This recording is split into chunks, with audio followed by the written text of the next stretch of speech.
पर आज हम बात करने वाले हैं concept and terminology of microbiology. मतलब माइक्रोबायोलॉजी का कॉन्सेप्ट क्या है और उसके कुछ इंपॉर्टेंट टर्मिनोलॉजीज मतलब टर्म्स जो बार बार आप सुनोगे। ठीक है, चलो। माइक्रो की क्लास, यूनिट 1, टॉपिक का नाम, हाँ, कॉन्सेप्ट एंड टर्मिनोलॉजी।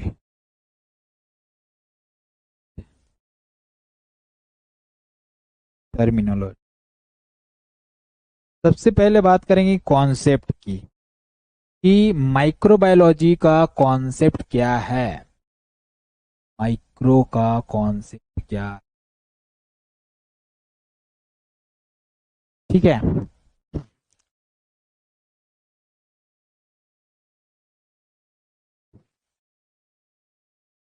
तो कॉन्सेप्ट ऑफ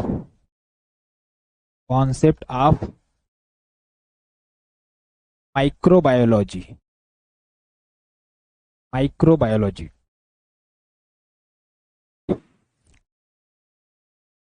सर, माइक्रोबायोलॉजी के कॉन्सेप्ट की अगर बात किया जाए तो माइक्रोबायोलॉजी जो वर्ड है अपने आप में एक मजेदार वर्ड है जो सूक्ष्म जीव से रिलेटेड या माइक्रो पार्टिकल से रिलेटेड चीजों को हमको, मतलब चीजों के बारे में हम उसमें पढ़ते हैं, ठीक है, स्टडी करते हैं। और इसमें इसका जो मोस्ट मतलब देखा जाए तो कॉन्सेप्ट यही है कि भाई इन्फेक्शन को प्रिवेंट करे, डिजीज कंडीशन को समझे कि क्यों हो रहा है, किसके कारण हो रहा है, और ट्रीटमेंट वगैरह और प्रॉपर सेफ क्लिनिकल प्रैक्टिस वगैरह तैयार किया जा सके। यही इसका कॉन्सेप्ट है। बाकी इसके कॉन्सेप्ट को एक एक करके समझते हैं। पहला कॉन्सेप्ट जो कहता है माइक्रो ऑर्गेनिज्म और microscopic.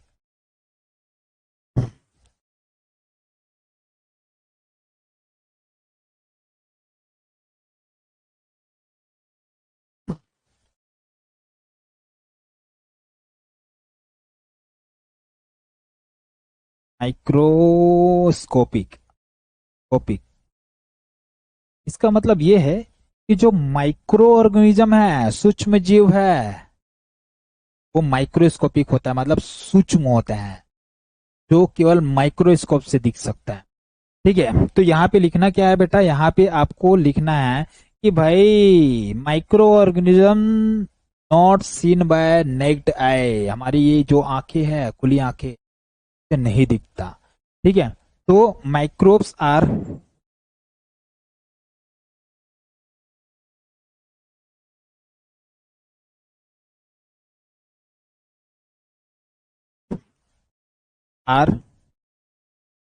To small. Too small मतलब बहुत ज्यादा स्मॉल होता है, to be to be seen with the naked I.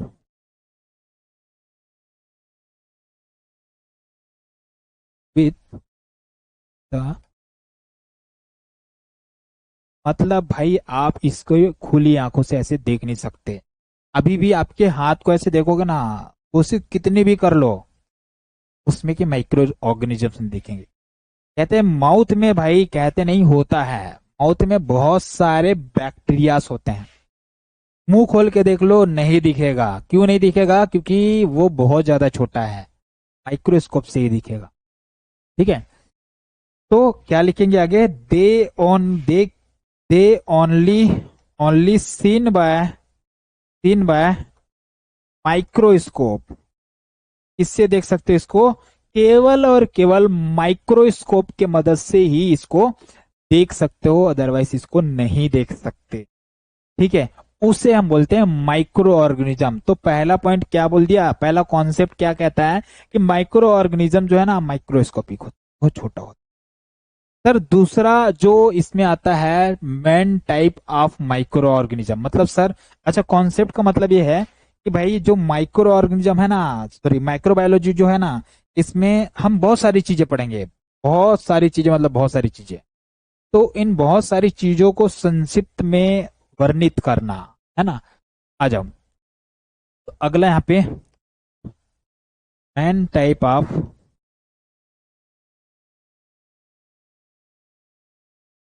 Micro organism.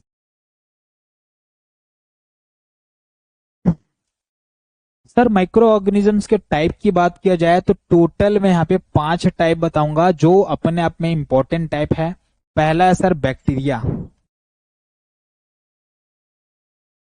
Bacteria ठीक है, जो भाई कहा जाए तो मतलब बहुत ज्यादा मात्रा में यही है बैक्टीरिया, है ना, गिनती नहीं कर सकते इतना। तो भाई ये एक सिंगल सेल ऑर्गेनिजम्स होता है बैक्टीरिया जो होता है, और ये बैक्टीरिया हेल्पफुल भी होता है और हार्मफुल भी होता है। जैसे कि मैंने आपको कल भी बताया था, शायद आपको याद होगा तो, कि दही का जो बैक्टीरिया है लैक्टोबैसिलस जिसे बोलते हैं, उस बैक्टीरिया को हम खाते हैं, हमारे डाइजेस्टिव सिस्टम के लिए बेनिफिशियल होता है।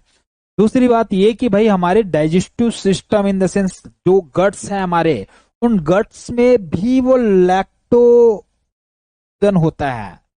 ठीक है, जो लैक्टोजन, सॉरी लैक्टोजन नहीं है, लैक्टोबैसिलस, सॉरी सत्यम, लैक्टोजन तो अलग चीज है ना, लैक्टोबैसिलस। वो लैक्टोबैसिलस जो है वो हमारे गट्स में भी होता है, जो हमारे गट के हेल्थ के लिए बेनिफिशियल है। और अगर उसमें कमी आ रही है तो दही खा लो, मिल जाएगा वो, है ना। बोलते हैं ना prebiotic and probiotic, prebiotic and probiotic सुने हो ना, तो भाई वही वही है वो। ठीक है, वो दही वाला जो है ना वही है। सर दूसरा यहाँ पे आता है वायरस।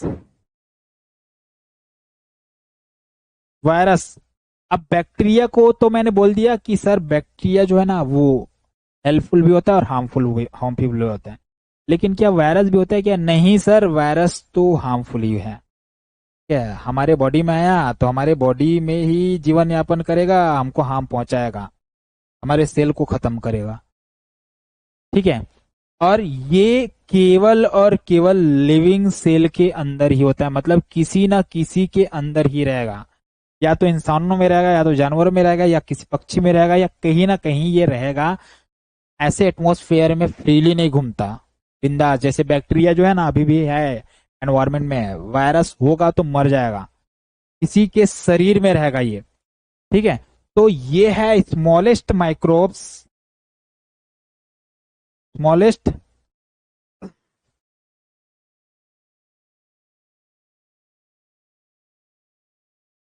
स्मॉलेस्ट माइक्रोब है ये, माइक्रोब है। कहाँ रहता है सर? ओनली लिविंग सेल में रहता है,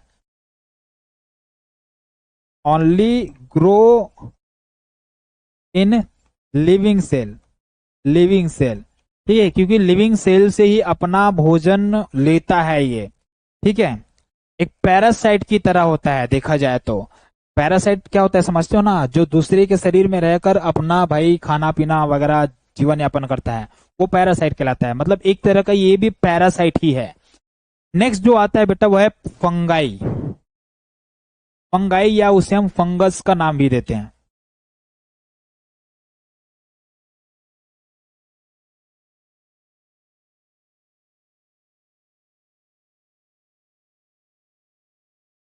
फंगाई की अगर मैं बात करूं तो फंगाई जो होता है उसमें ना दो तरह के फंगस होते हैं, एक है यीस्ट, एक है मोल्ड। आगे हम इसके बारे में याद रखेंगे, सॉरी बात करेंगे। अभी फिलहाल इतना ही याद रख लो कि एक यीस्ट होता है, एक होता है मोल्ड। ठीक है, mould and yeast. Okay, next यहाँ पे बात करेंगे बेटा, मतलब नेक्स्ट जो होता है वो है प्रोटोजोआ। Protozoa, protozoa. अब प्रोटोजोआ भी सिंगल सेल का एक माइक्रो ऑर्गेनिज्म है, सिंगल सेल्ड माइक्रो ऑर्गेनिज्म है, जो ज्यादातर पानी है या ह्यूमन बीइंग है उसमें ही रहता है ये प्रोटोजोआ। ठीक है, तो सिंगल सेल्ड माइक्रो ऑर्गेनिज्म है, प्रो ऑर्गेनिज्म है। ठीक है, जो वाटर या ह्यूमन बॉडी में ये प्रेजेंट रहता है। सर लास्टली मैं बात करूंगा एल्गी की, जो पानी के अंदर ही होता है, लेकिन ये जो है ना हार्मफुल नहीं होता है। एलगी जो होता है ना, एलगी जो है हार्मफुल नहीं होता है। सर कहाँ होता है? Found in in water, water, ठीक है। एंड जनरली ये क्या रहता है? रेयरली, रेयरली हार्मफुल होता है, रेयरली हार्मफुल होता है, ठीक है। मतलब ये रेयर ही आपको हार्म पहुंचाएगा, ठीक है। सर कब हार्म पहुंचाता है? जब कहते हैं ना भाई, सांप को जब तक आप उंगली नहीं करोगे आपको कुछ नहीं करेगा, है ना, या कोई भी जानवर कुछ नहीं करता, ऐसे ही ये एक जानवर जैसा है जो भाई आपको तब तक कुछ नहीं करेगा जब तक आप इस पे उंगली नहीं करोगे, ठीक है। वायरस में कितने सेल होते हैं? वायरस भी बेटा सिंगल सेल ही होता है। मतलब वायरस सेल ही नहीं है यार, सॉरी, वायरस सेल नहीं है। वायरस में कितने सेल होते हैं मत पूछो। वायरस एक डिफरेंट चीज है, स्मॉलेस्ट माइक्रोब्स के नाम से जाना जाता है, ठीक है। कोई सेलुलर स्ट्रक्चर नहीं है वायरस का। आगे पढ़ेंगे तब मैं बताऊंगा इसके बारे में अच्छे से, ठीक है। अभी फिलहाल इतना ही याद रखो। नेक्स्ट हम बात करेंगे बेटा, अगला जो पॉइंट है वो है most organism are not harmful. मतलब अगला कॉन्सेप्ट यही कह रहा है कि भाई ज्यादातर जो माइक्रोब्स है वो हार्मफुल नहीं है, ठीक है। तो most micro organism, organism are not harmful. अब आप मुझे बताओ, मैं बोल रहा हूं कि भाई माउथ में भी कितने माइक्रो ऑर्गेनिजम्स है? बहुत सारे। इस एटमॉस्फेयर में भी माइक्रो ऑर्गेनिज्म है, मतलब बैक्टीरिया है, वायरस है, या बहुत सारी चीजें हैं, है ना। खासकर बैक्टीरिया है ना। तो ये सारे हार्मफुल है क्या? नहीं, कुछ ही हार्मफुल है। तो यही मैं कह रहा हूं कि भाई आपका ये बहुत सारे जो माइक्रोब्स है ना वो हार्मफुल नहीं होते हैं, ठीक है। बहुत सारे जो है वो बेनिफिशियल होता है, हेल्पफुल होता है, ठीक है। तो most of, most of microbes या प्रोब्स आर बेनिफिशियल, बेनिफिशियल, बहुत सारे जो है वो बेनिफिशियल है, जो कुछ विटामिन वगैरह बनाता है, कुछ डाइजेशन में मदद करता है ना, कुछ इम्यूनिटी को स्ट्रांग बनाता है, ऐसे अलग अलग अलग अलग बहुत सारे होते हैं। तो नेक्स्ट पॉइंट कहता है, अगला जो पॉइंट है वो है ये कहता है कि भाई माइक्रो ऑर्गेनिज्म जो है हर जगह है, ठीक है। इसका कॉन्सेप्ट जो है, इसके कॉन्सेप्ट में जो अगला कॉन्सेप्ट है वो ये कहता है कि माइक्रो ऑर्गेनिज्म जो है वो हर जगह है, हर जगह मतलब हर जगह, ठीक है। Micro organism, organism are everywhere, everywhere.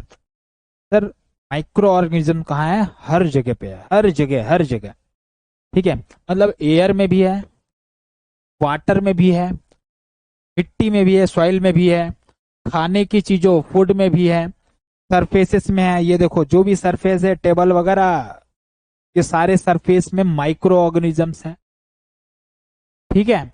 यहां तक हमारे शरीर के अंदर भी है, जानवरों के अंदर भी है। तो माइक्रो ऑर्गेनिज्म हर जगह है। एग्जाम्पल में लिख भी सकते हो ना, एयर, एयर, फूड, वाटर, और क्या बोला मैं, soil, human body, human body, animals, animals, ठीक है। तो ये सारी जगहों पे रहता है, ठीक है। और सर अगला पॉइंट कहता है कि अच्छा ये जो है ना, एक चीज और, हर जगह पे रहता है, और ये हीट हो, कोल्ड हो, ऑक्सीजन हो ना हो, सब जगह सरवाइव कर सकता है। मतलब अलग अलग बैक्टीरिया होते हैं, अलग अलग माइक्रो ऑर्गेनिज्म होते हैं, वो अलग अलग होते हैं और अलग अलग जगह पे सरवाइव कर सकता है। ऐसा नहीं है कि भाई ऑक्सीजन नहीं है तो मर जाएगा। कुछ ऐसे भी बैक्टीरिया हैं जो एनारोब होते हैं, एनारोब होना मतलब, एरोब का मतलब होता है ऑक्सीजन के प्रेजेंस में जीवित रहेगा, एनारोब होना मतलब ऑक्सीजन के एब्सेंस में जीवित रहेगा, मतलब ऑक्सीजन नहीं भी रहेगा ना तो भी जी जाएगा, तो वो एनारोब है। ठीक है, आगे मैं बताऊंगा कौन कौन सा कैसे कैसे और एनारोब होता है, सब चीज बात करेंगे धीरे धीरे करके। अभी फिलहाल इतनी चीजें याद रखो कि भाई माइक्रो ऑर्गेनिज्म है वो हर जगह पे रहता है। सर, अगला है माइक्रो ऑर्गेनिज्म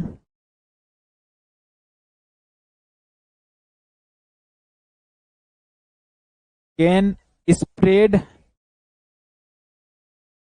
इजीली, इजीली मतलब माइक्रो ऑर्गेनिज्म जो है ना बड़े आसानी से स्प्रेड हो सकता है, स्प्रेड होना मतलब फैल सकता है, मतलब यहाँ पे है ना, यहाँ से वहां चले जाएगा, वहां से कहीं और चला जाएगा, है ना। बोले कैसे जाएगा, सुनो। पहला भाई एयर से, थ्रू, थ्रू एयर, एयर क्या हवा से जा सकता है, बिल्कुल सर जा सकता है।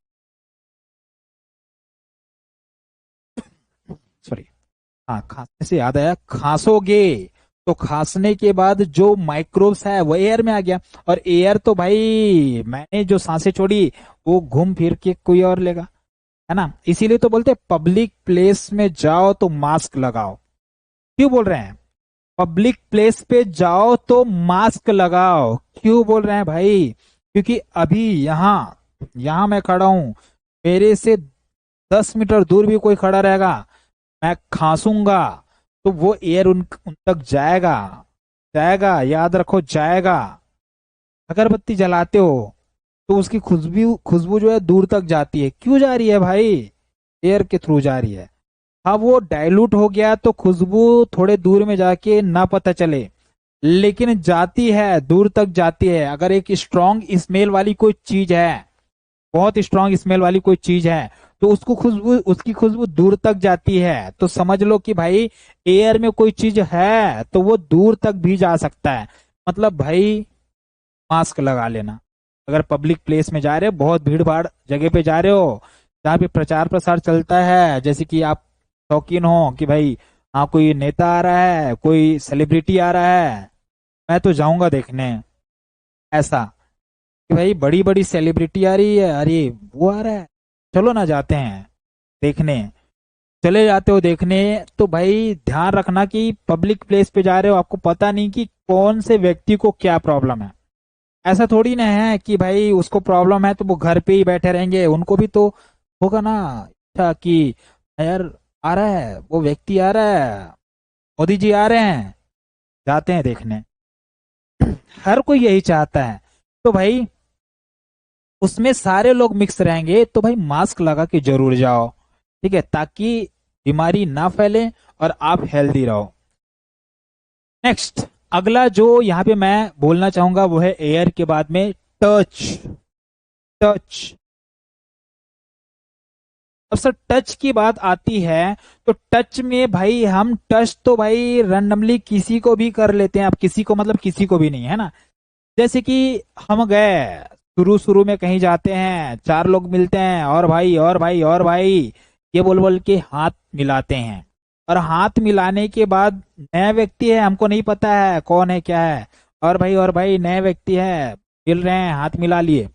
हाथ मिलाने के बाद जो है वो थोड़ी टाइम होते हैं और थोड़े टाइम में खाने का, आप हैंड वॉश करने,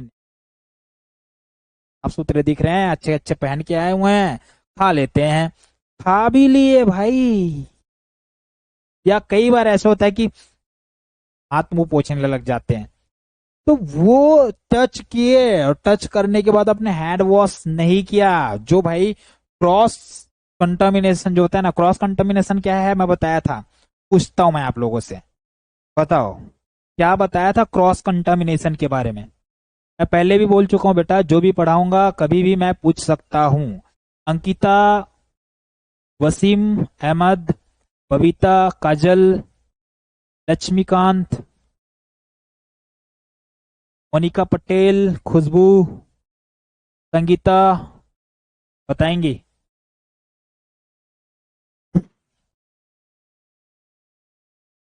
क्रॉस कंटामिनेशन का मतलब क्या बताया था मैं? बबीता ने आंसर दिया है spread from one person to other. बहुत बढ़िया, वेरी गुड। मतलब जब कोई इन्फेक्शन एक व्यक्ति से दूसरे व्यक्ति में चला जाए वही क्रॉस कंटामिनेशन कहलाता है।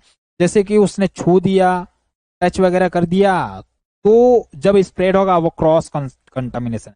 और इसी क्रॉस कंटामिनेशन से अगर बचना है, कर लो बेटा हैंड वॉश, कर लो बेटा हैंड वॉश। जितने अच्छे से हैंड वॉश करोगे आप क्रॉस कंटामिनेशन से बचोगे। क्लियर? अगली चीज है वाटर। वाटर, अगर बेटा पानी ही गंदा है, वाटर अगर कंटामिनेटेड है, कंटामिनेटेड वर्ड का मतलब याद रखना कि उसमें माइक्रो ऑर्गेनिज्म प्रेजेंट है। ठीक है, उसका मतलब होता है कंटामिनेशन। अगर इसकी बात करूं, ये कंटामिनेटेड है बोल दूं मतलब इसमें माइक्रो ऑर्गेनिज्म है। और क्या बोलूं यार, ये कंटामिनेटेड है बोल दिया जाए मतलब इसमें माइक्रो ऑर्गेनिज्म है। फिर क्या बोले, समझ गए ना? मतलब कोई भी चीज अगर कंटामिनेट बोल दिया जाए उसको, मतलब उसमें माइक्रो ऑर्गेनिजम्स है जो हार्मफुल है। ठीक है, वेरी गुड अंकिता एंड काजल, बहुत बढ़िया।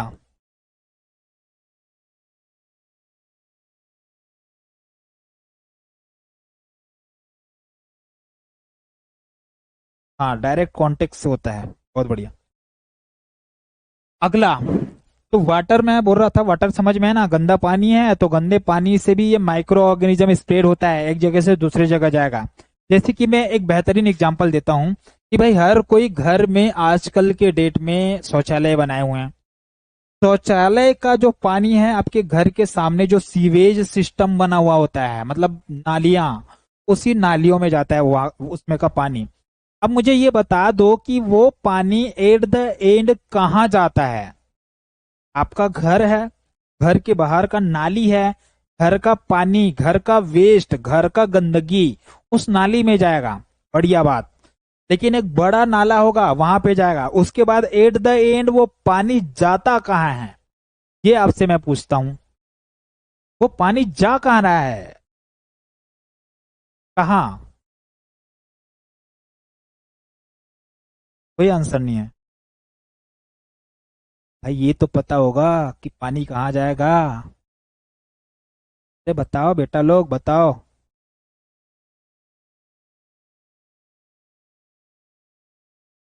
बहुत बढ़िया, रिवर में जाएगा, नदी में जाएगा।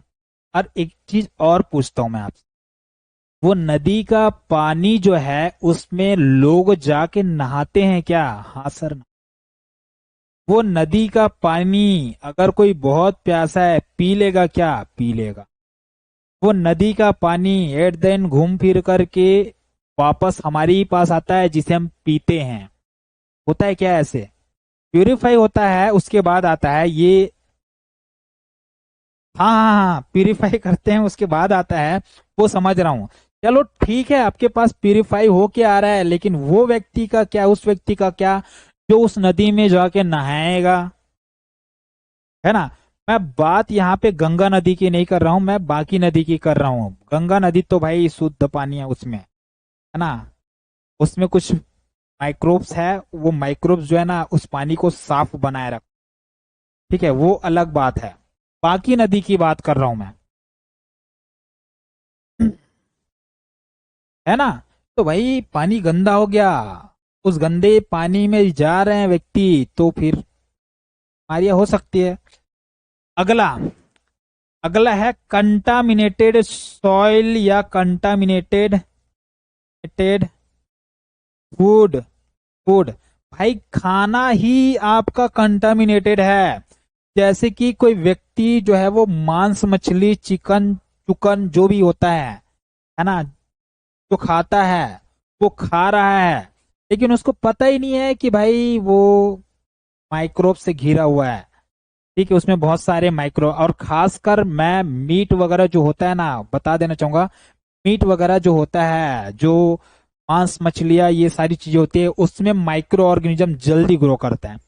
और अगर आपने उसको अच्छे से पकाया नहीं, कई लोग होते हैं ना भाई हल्के फुल्के पका दिए खा लिए, हल्की फुल्की पका के खा लिए, मैं मना नहीं कर रहा हूं भाई, क्योंकि कितना भी मना कर लो, कितना भी बोल दो कि मत खाओ, गलत बात है, फिर भी जाके खाएं। पता है कि भाई ऊपर वाले देख रहे हैं, फिर भी आज मंडे है, आज नहीं खाऊंगा, कल खाऊंगा। आज ट्यूसडे है, नहीं आज नहीं खाऊंगा, कल खाऊंगा।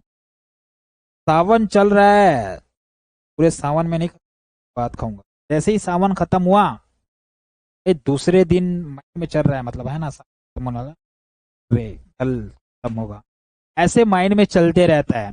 ठीक है तो भाई एट दिन आप खा रहे हो वो चीज, खैर मना नहीं किया जा सकता इसको। मना भी करोगे ना तो भी जाके भाई ठूसने वाले हैं, तो छोड़ो उस बात को। But sir meat is healthy. Okay, Basavaraj, ठीक है, मीट हेल्दी है, हेल्दी है, लेकिन मैंने कब हेल्दी बोला, कब हेल्दी बोला?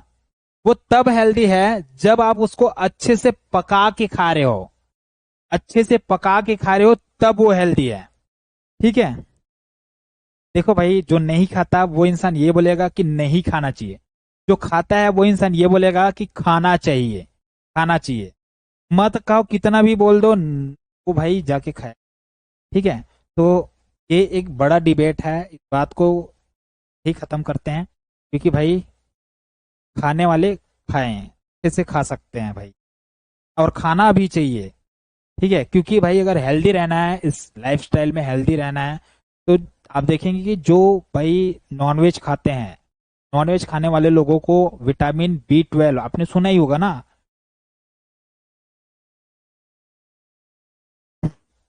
बॉइल्ड इज गुड, हाँ उबाल के खा सकते हो, बढ़िया है। और देखो, कह रहे हैं ना, वसीम हामिद कह रहे हैं खाना नहीं चाहिए।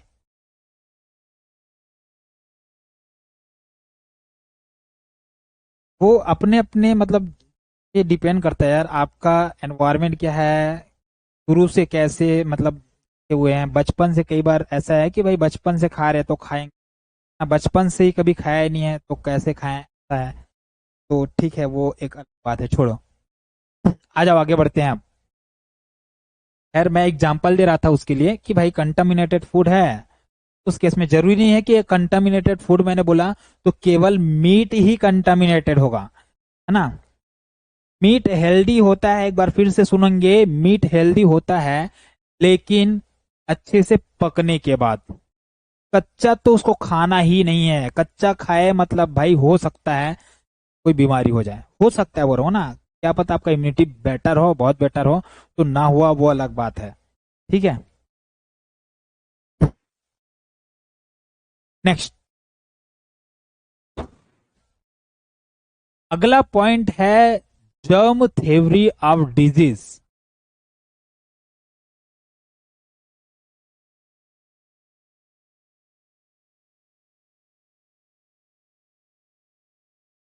Theory of disease, germ theory of disease. Sir germ theory ये कहता है कि अगर माइक्रो ऑर्गेनिजम्स के कांटेक्ट में आए, आपके बॉडी में गया, तो आपको बीमारी होगी। ठीक है, ये जर्म थ्योरी कहता है। मैंने शुरुआत में ही आपको जर्म थ्योरी के बारे में थोड़ी बहुत बता रखी है ना, कि जर्म थ्योरी जो होता है, ये जर्म थ्योरी जो है वो ये कहता है कि माइक्रो ऑर्गेनिज्म बीमारी पैदा करता है, माइक्रो ऑर्गेनिज्म कॉज या कॉजेज डिजीज। माइक्रो ऑर्गेनिज्म क्या पैदा करता है? बीमारियां पैदा करता है।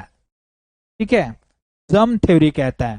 सर ये जर्म थ्योरी किन्होंने दिया, ये पूछता हूं आपसे, क्योंकि ये बता चुका हूं मैं, है ना। किन्होंने जर्म थ्योरी दिया है ये मैं बता चुका हूं बच्चों।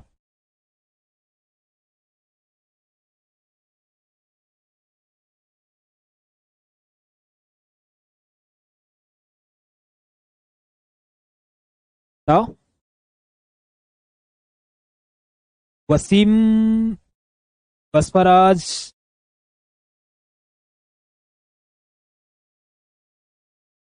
गीता, बबीता,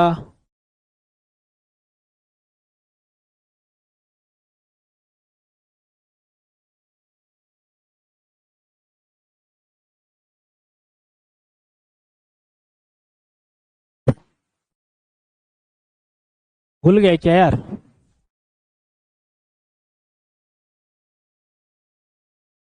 गलत बात। उसी दिन बोला था हर एक चीज को रिवाइज कर लो, अगर कुछ चीज भूल रहे हो ना तो उस चीज को रिवाइज करो। जैसे अभी पढ़ रहे हो ना, आप आज नहीं तो कल रिवाइज कर लो। कल तो संडे था यार, कल तो संडे था ना। क्वेश्चन क्या है सर? क्वेश्चन ये है कि भाई जो जम थ्योरी जो है, ये जम थ्योरी को किन्होंने दिया था? किन्होंने दिया है जम थ्योरी?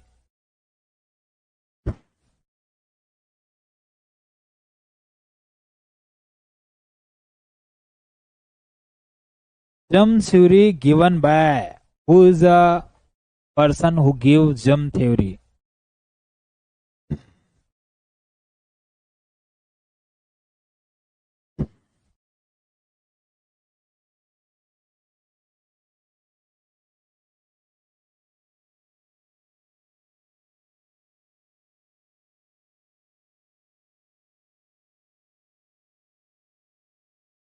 2111 लेज़ारो स्पेलेंजानी, लेज़ारो स्पेलेंजानी ने दिया है, ये बोल रहे हो? नहीं यार, भाई लेज़ेरो स्पेलेंजानी के बारे में बोला था कि भाई अगर आप ब्रॉथ को लंबे समय से बॉईल करके रखते हो तो भाई उसमें माइक्रो ऑर्गेनिज्म ग्रो नहीं होगा, ये बोला था। मैंने बोला कि भाई जर्म थ्योरी किन्होंने दिया था? तो लुइस पास्चर के बारे में जब पढ़ाया था। बहुत बढ़िया अंकिता, अभी आया ना आंसर पे यार। पहले तो एंटोनी वॉन लिवेनहॉक बोले, मैंने एंटोनी वॉन लिवेनहॉक को क्या बोला था कि वो माइक्रोबायोलॉजी का फादर है, पिता है, जनक है, ये बोला था।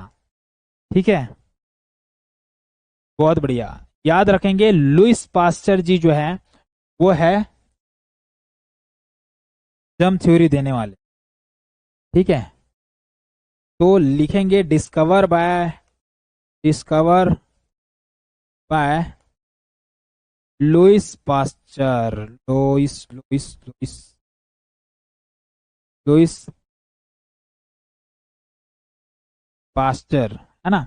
लुइस पास्चर के द्वारा ये जर्म थ्योरी जो है वो डिस्कवर किया गया है। उन्होंने ही जर्म थ्योरी को इंट्रोड्यूस किया है, उन्होंने ही जर्म थ्योरी को बताया है। सर अगला यहाँ पे बात करते हैं micro organism can be identified and studied.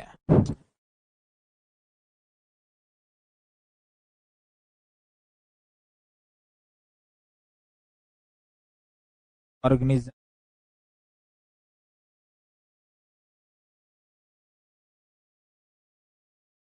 Identified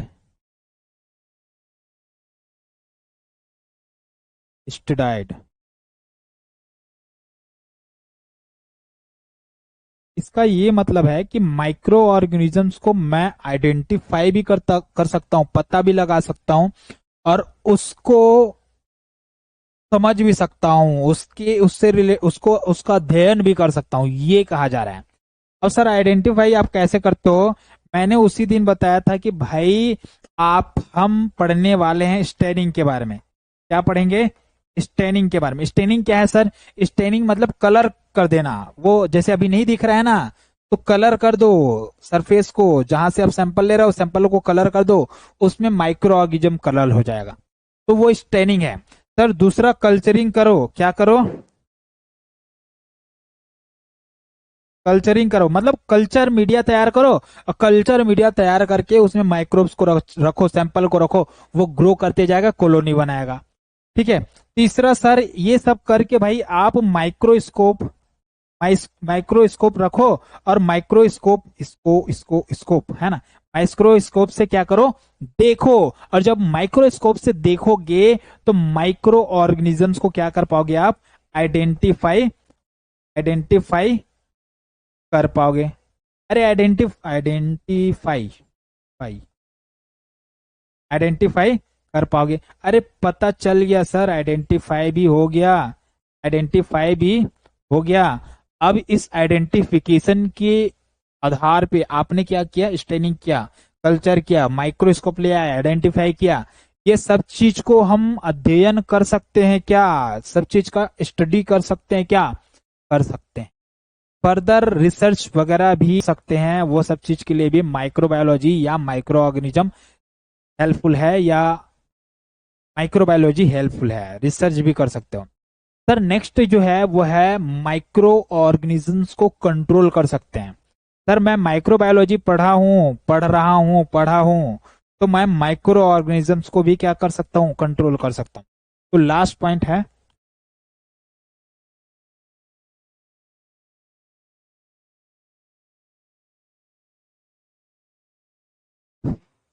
control of micro organism.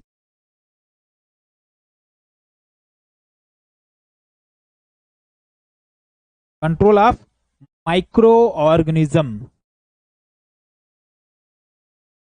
पूरा ये कहता है कि control of micro organism is possible. Possible sir मतलब माइक्रो ऑर्गेनिजम्स को हम कंट्रोल कर सकते हैं। पहले कैसे कंट्रोल करें, कैसे कंट्रोल करें, क्या हैंड वॉश करके किया जा सकता है? हाँ सर, पहला है हैंड वॉश, वॉशिंग। क्या, हाँ, हैंड वॉशिंग से हो गया। क्या इसको स्टेरिलाइजेशन से किया जा सकता है? स्टेरिलाइजेशन क्या बताया था, याद करो, स्टेरिलाइजेशन बताया था। अगला डिसइंफेक्शन भी बताया था, बता दो बच्चों, डिसइंफेक्शन का मतलब और स्टेरिलाइजेशन का मतलब क्या बताया था? Disinfection, sterilisation, disinfection both are important. Sir asepsis का मतलब भी बताया था, तो aseptic technique, aseptic technique, technique, ठीक है। लास्ट में याद रखेंगे वैक्सीनेशन मतलब इम्यूनाइजेशन, वैक्सीनेशन, वैक्सीनेशन, या आप लिख लो इम्यूनाइजेशन, इम्यूनाइजेशन, ठीक है। आप क्या करो, ध्यान से सुनो, complete killing of micro organism is sterilisation. बहुत बढ़िया, वेरी गुड बबीता। भाई माइक्रो ऑर्गेनिजम्स को और उसके स्पोर को, स्पोर लिखना मत भूलना ना उसमें ना, complete killing of micro organism ठीक है, लेकिन स्पोर को मत भूलना। स्पोर और माइक्रो ऑर्गेनिज्म दोनों खत्म हो जाते हैं, वो स्टेलाइजेशन। सर इसमें माइक्रो ऑर्गेनिजम्स तो खत्म होते हैं, लेकिन कुछ माइक्रोब्स और कुछ मतलब स्पोर बच जाते हैं, वो डिसइंफेक्शन है। अगला एसेप्टिक टेक्निक, मतलब एसेप्टिक में सेप्टिक का मतलब बताया था, सेप्सिस मतलब वो इन्फेक्टेड होना, जैसे कि सेप्सिस बोल रहा हूं तो इन्फेक्टेड है, सेप्सिस बोल रहा हूं मतलब इन्फेक्टेड है। और ए सेप्सिस मतलब हो गया कि भाई वो फ्री फ्रॉम इन्फेक्शन है। तो ए सेप्टिक टेक्निक का मतलब क्या है कि भाई मैं प्रोसीजर कर रहा हूं, इधर कैन्युला लगा रहे हैं, तो कैन्युला को कैसे लगाएंगे, ए सेप्टिक टेक्निक से लगाएंगे, फ्री फ्रॉम इन्फेक्शन वाले टेक्निक से। अगला यहाँ पे मैंने बोला वैक्सीनेशन कराओ या इम्यूनाइजेशन कराओ, मतलब आपको भी लगा है बेटा वैक्सीन, तरह तरह के वैक्सीन लगा है, क्यों लगा है? ताकि माइक्रो ऑर्गेनिजम्स को कंट्रोल कर सको, उससे बच सको, प्रिवेंट कर सको। तो भाई ये सारे तरीके हैं जिससे हम माइक्रोब से बच सकते हैं। क्लियर?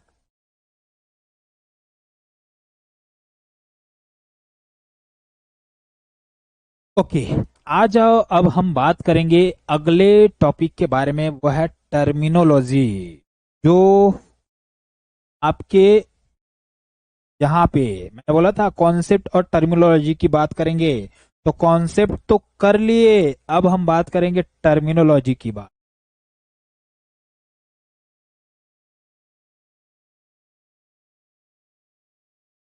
तो हेडिंग डालेंगे terminology, terminology logy used in microbiology, microbiology. तो माइक्रोबायोलॉजी में वो कौन कौन से टर्म्स हैं, शब्द हैं, जो ज्यादातर यूज में आता है। सर पहला जो टर्म मैं बोलने जा रहा हूं वो है नॉर्मल फ्लोरा। ध्यान से सुनेंगे बच्चों, एक एक चीज इंपॉर्टेंट है टर्मिनोलॉजी का। पहला है नॉर्मल फ्लोरा, फ्लोरा। सर ये नॉर्मल फ्लोरा क्या है? इस वर्ड को इसलिए याद रखना क्योंकि ये नेचुरली रहता है, नेचुरली रहता है। कहाँ रहता है सर? इनसाइड द बॉडी, ठीक है। और ये नॉन हार्मफुल माइक्रो ऑर्गेनिज्म है, ठीक है। या ये कहूं कि ये बेनिफिशियल, बेनिफिशियल माइक्रो ऑर्गेनिज्म है, माइक्रो ऑर्गेनिज्म है जो नेचुरली प्रेजेंट होता है इन दी बॉडी। जैसे कि अभी एग्जाम्पल में मैंने बताया था कि लैक्टोबैसिलस हमारे गट में होता है, तो वो गट में रह के क्या कर रहा है भाई? आलू पकोड़े चाट वगैरह थोड़ी ना बना रहा है, नहीं। वो भाई अंदर रह के हमको मदद कर रहा है, डाइजेशन में मदद कर रहा है। तो भाई वो कहलाएगा नॉर्मल फ्लोरा। मतलब आपके स्किन, आपके बॉडी, आपके शरीर के जो भी पार्ट में वो माइक्रो ऑर्गेनिज्म, कोई भी माइक्रो ऑर्गेनिज्म है जो हमारे शरीर को मदद कर रहा है, तो वो नॉर्मल फ्लोरा कहलाएगा। क्लियर? दूसरा वर्ड है बैक्टीरिया। अच्छा, bacteria, virus, fungi, protozoa, algae, यहां तक मैंने थोड़ी देर पहले आपको बताया है, ठीक है। अगला है इन्फेक्शन।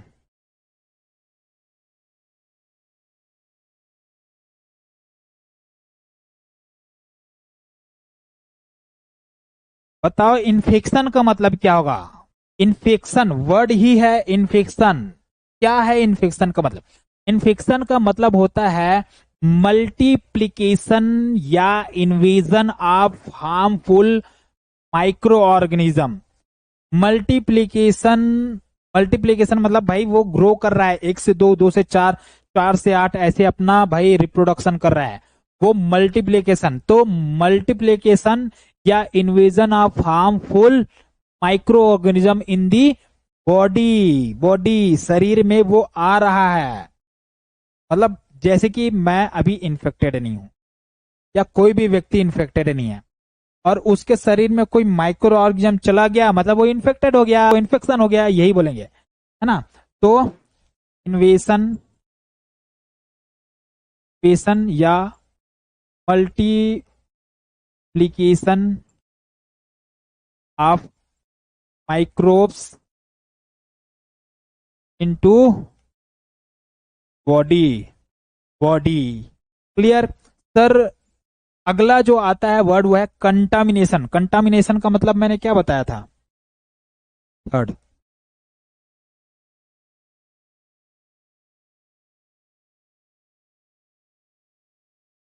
कंटामिनेशन। सर कंटामिनेशन का मतलब होता है presence of unwanted micro organism on the surface या material.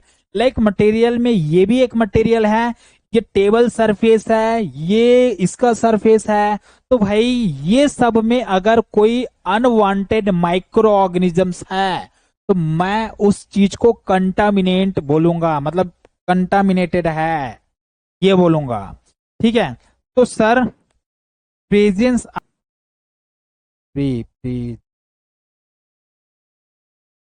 Of unwanted micro organism on surface और ऑब्जेक्ट लिखो या मटेरियल लिखो, ऑब्जेक्ट लिखो या मटेरियल लिखो, वही चीज है। सर अगला जो है वो है स्टेरिलाइजेशन। उसका मतलब भी बता चुका हूं तो याद रखेंगे, है ना। स्टेरिलाइजेशन भी एक टर्मिनोलॉजी है, डिसइंफेक्शन भी बता चुका हूं, वो भी एक टर्मिनोलॉजी है। अगला जो टर्म है वो है बेटा एंटीसेप्टिक। एंटीसेप्टिक, एंटीसेप्टिक का क्या मतलब होगा? मतलब एंटीसेप्टिक वर्ड आ जाए मतलब याद रखो कि ये एक केमिकल है, ये एक केमिकल है जो लिविंग टिश्यू को प्रिवेंट करता है इन्फेक्शन से।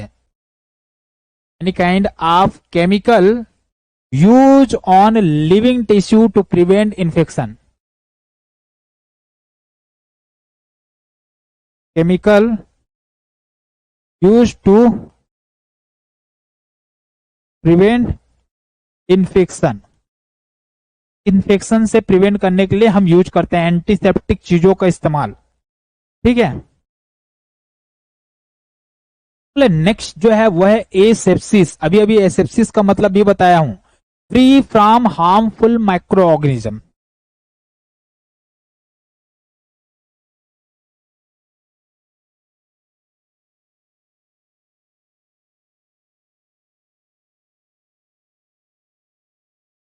Free from harmful micro organism, इसको क्या बोलेंगे? एसेप्सिस। एसेप्सिस, ठीक है। अगला है सर मेडिकल एसेप्सिस और सर्जिकल एसेप्सिस। मेडिकल और सर्जिकल एसेप्सिस, एसेप्सिस का मतलब समझ गए ना, free from harmful micro organism. लेकिन मेडिकल एसेप्सिस और सर्जिकल एसेप्सिस का क्या मतलब होगा? सर मेडिकल एसेप्सिस का मतलब यह है कि क्लीन टेक्निक है मेडिकल एसेप्सिस, जिसमें माइक्रोब के स्प्रेड को, फैलाव को रोका जाता है। सर सर्जिकल एसेप्सिस मतलब एक स्टेराइल टेक्निक होता है जिसमें माइक्रो ऑर्गेनिजम्स को कंप्लीटली खत्म कर दिया जाता है, दूर कर दिया जाता है, एलिमिनेट कर दिया जाता है, ठीक है। तो आ जाओ,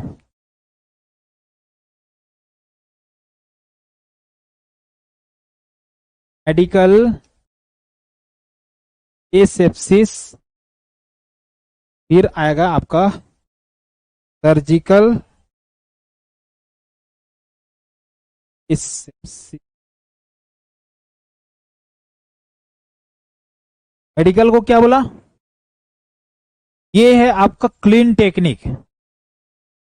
क्लीन टेक्निक है जो यूज किया जाता है टू रिड्यूस माइक्रो ऑर्गेनिज्म। जबकि ये क्या है, सर्जरी चलना है, मतलब भाई कोई भी प्रकार से चांस ही नहीं होना चाहिए, ठीक है। तो भाई ये है स्टेराइल टेक्निक। स्टेराइल टेक्निक है जो यूज किया जाता है टू कंप्लीट मतलब भाई पूरी तरह से कंप्लीट एलिमिनेशन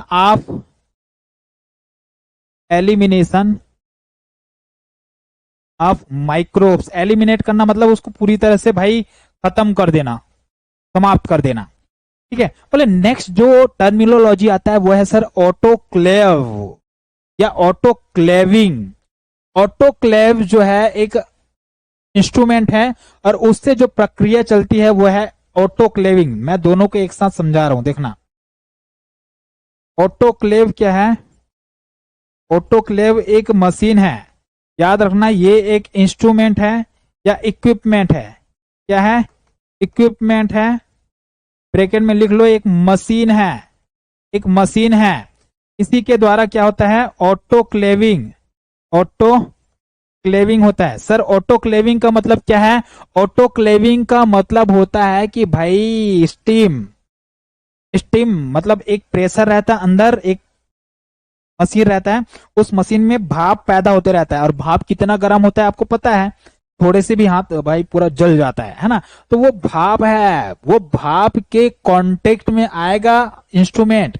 जैसे कि आपका ये मान लो कोई फोर्सेप है, इसको मुझे स्ट्राइल करना है, उस ऑटोक्लेव में डाल दूंगा, अंदर भाप पैदा होगा, भाप से इसमें जितने भी माइक्रोब है खत्म हो जाएगा, इसको निकाल लूंगा, यूज करूंगा, ठीक है।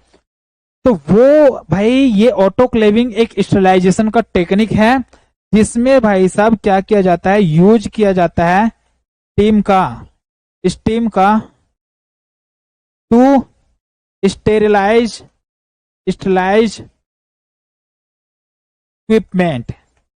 इक्विपमेंट या इंस्ट्रूमेंट, है ना।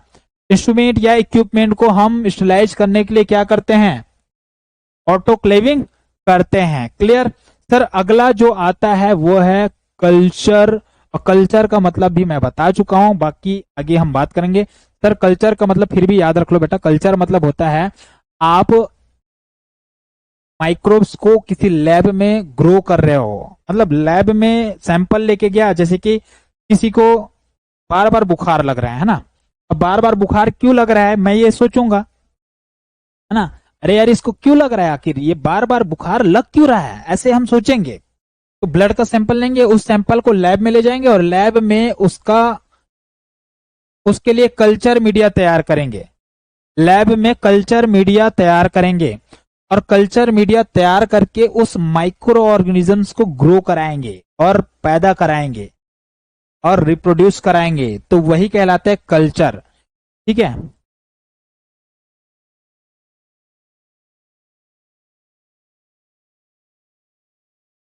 कल्चर।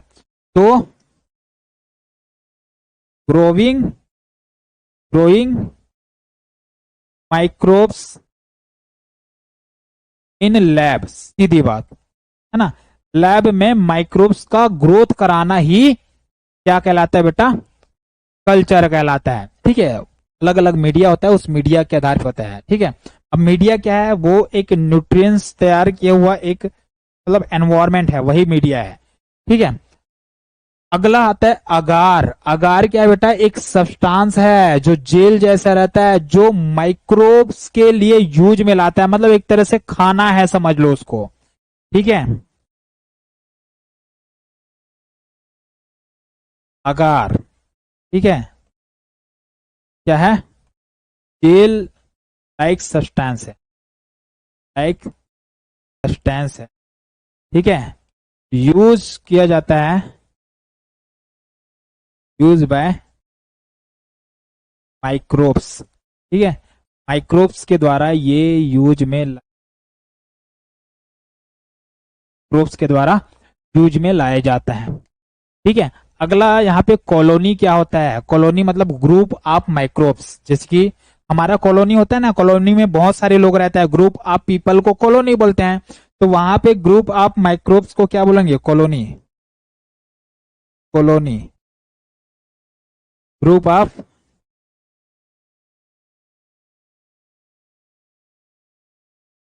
माइक्रोब्स। ठीक है,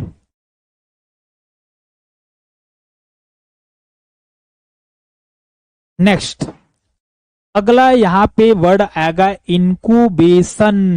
इनक्यूबेशन का मतलब याद रखना कि भाई मैं एक बैक्टीरिया, मान लो कोई बैक्टीरिया है जो 37 डिग्री सेल्सियस पे ही सरवाइव कर सकता है, केवल 37 डिग्री सेल्सियस पे, तो मैं उसको एक प्रॉपर टेम्परेचर दूंगा, प्रॉपर एनवायरमेंट दूंगा और उसी एनवायरमेंट पे वो ग्रो करेगा, वो कहलाएगा इनक्यूबेशन।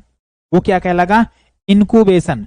एक वर्ड आता है बेटा यहाँ पे स्पोर। स्पोर क्या होता है, स्पोर एक टफ डोरमेंट बैक्टीरियल स्ट्रक्चर होता है। डोरमेंट मतलब जो रहता है, उपस्थित रहता है बैक्टीरिया पे, है ना, जो हीट रेजिस्टेंस होता है, मतलब तापमान को रेजिस्ट कर सकता है, और बाद में जैसे कि गर्म चीजों से बाहर आया है तो वो बैक्टीरिया को और प्रोड्यूस कर सकता है। ठीक है, और केमिकल से भी कई बार वो रेजिस्ट कर जाता है, मतलब केमिकल भी यूज करोगे ना, जैसे कि डिसइंफेक्शन में केमिकल यूज करोगे तो भी वो बचे रहता है, जीवित रहता है, जो आगे चल के बैक्टीरिया को प्रोड्यूस करता है, वही स्पोर कहलाता है। ठीक है, बाकी जो कुछ चीजें हैं वो हम आगे बात करेंगे। वेक्टर तो पता है भाई, कीड़े मकोड़े होते हैं। फॉर्मेट का मतलब होता है कि भाई कोई ऑब्जेक्ट है, जो जैसे कि ये ऑब्जेक्ट है और इसमें अगर माइक्रो ऑर्गेनिज्म है तो ये फॉर्मिट कहलाएगा। क्या कहलाएगा, फॉर्मिट। ठीक है, तो ये सारे कुछ टर्मिनोलॉजी है जो अपने आप में बहुत इंपॉर्टेंट है। बाकी कुछ कुछ और हैं जो हम आगे पढ़ते जाएंगे, बताते